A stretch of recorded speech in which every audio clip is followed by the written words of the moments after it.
So in a previous video, I said stinking lateral line hell. Now a lot of people, if they thought about hell and they thought about living here, the same neurons would be firing. And I'm not really sure exactly how to break that down, but it's part of the conditioning of people that, if you get sent here, you have to be pretty desperate to decide to live here. And the odor is extreme. It's something that people eventually get used to, more or less. I do a lot to mitigate it. I burn a large amount of incense. I burn candles. I do all kinds of things. I have air filters and stuff, trying to make the odor less in here.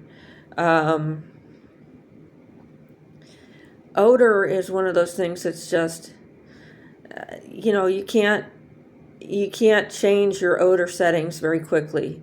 You can't change your aversion to it. You find yourself doing a lot of things to get away from odor that maybe you're not proud of. And I have to live with that because I have a different smell than other people. And again, that's why conversations about women's privacy and living in a circumstance in which I don't have to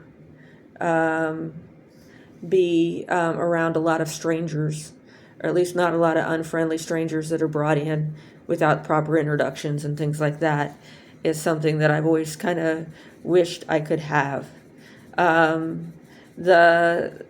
When you're wishing for things, you can't always have them the way that, there's trade-offs and stuff, and the isolation and things, or the living, the opportunities just aren't there anymore. There's been a pseudo-Christian cult that's taken over that, unless you're some sort of pseudo-Christian girl, you can't live with anybody. So I live here for now. I know that, I'm under attack as far as being able to continue to live here. And that is making me sad because, I want to be able to say that there are issues with living here. I want to be able to say that without people saying, well, then why don't you move out? Because, there are positives to living here and there are negatives. And sometimes we just got to deal with the negatives.